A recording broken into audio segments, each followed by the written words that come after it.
fellow collectors. Today we'll be taking a look at MEGO The Batman. Now this is a version of Batman that's all in black, not the original MEGO figures that they did, but I don't know, they want to do the Dark Knight or the current version. They just said The Batman. So you'll see here, the first thing you'll notice, he does have this black cape on him, and it's pretty nice for the figure. It's not too big, not too small. Pretty good for a cape. So if we pull this back, we can actually look at the MEGO body sculpt. Now this is the same sculpt that every figure has. That is a normal size. And the heads are always just swivels. There is no articulation up and down. But these figures were great as kids. If you were lucky enough to be born during that timeline, this is the first kind of articulation figure that was nice size and was an action hero, made for boys, not for girls. Wrong idea, dude. They were made for everybody that was a superhero fan. Not just for boys, not just for girls.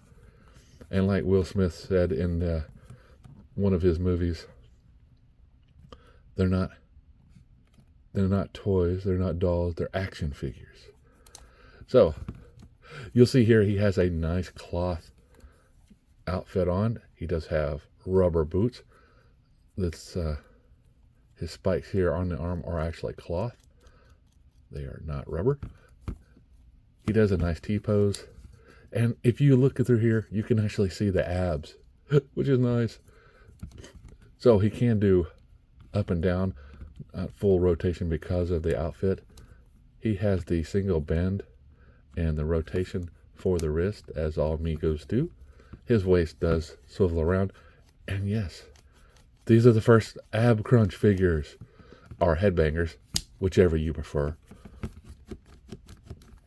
So, as far as articulation goes for the legs, they can't go that far out. Both the legs always had a single bend, and the ankles always had ball joints.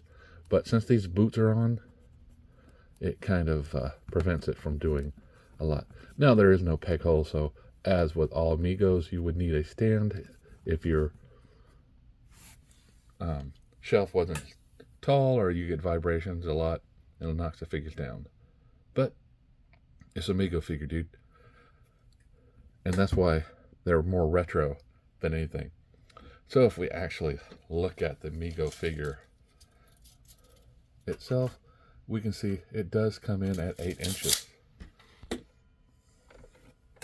If we go ahead and pull in the weight scale, we can see that he does come in at 2.6 ounces, which is nice for the line, which this is normal MEGO weight. So a G.I. Joe will be kind of small next to these guys. But if you bring in a DC Multiverse figure, you'll notice that, hey, it's also small. So it's good for other MEGO figures to go along with, and if you're a MEGO fan, you'll know what I'm talking about. So, thoughts on this guy? Like I said, MEGO fans, love them.